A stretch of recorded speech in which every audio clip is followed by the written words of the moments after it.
Hello, today we're talking about immigration to America after the American Civil War, mainly from Europe and Asia, and coming to the East Coast and the West Coast. So why do immigrants come? Well, like earlier immigrants, these immigrants came to America seeking freedom and better lives for their families, economic opportunity just like the other immigrants.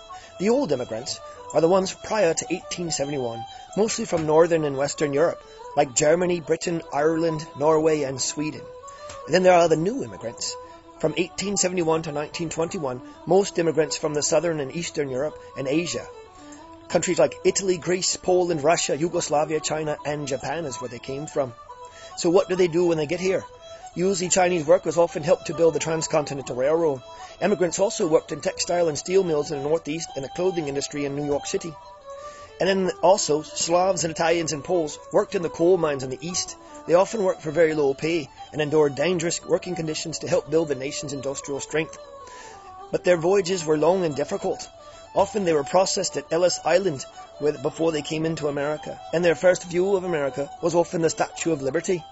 Assimilation means becoming an American, and that means that they often settled in ethnic neighborhoods, worked to learn English, and they went to public schools to help them do that. And they proudly embraced their citizenship.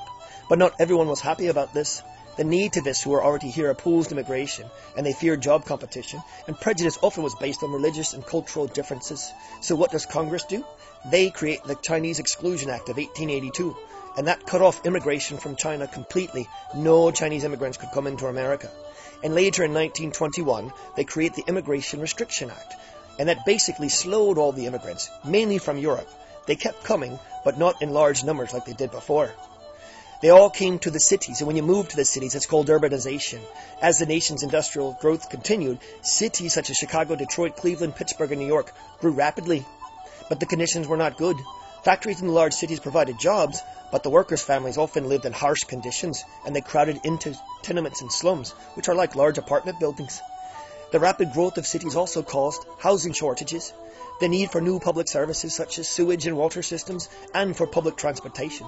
In New York, to fix public transportation, were the first ones to begin the construction of the world's first subway system around the turn of the 20th century, and many cities built trolleys or streetcar lines to move their workers to the factories.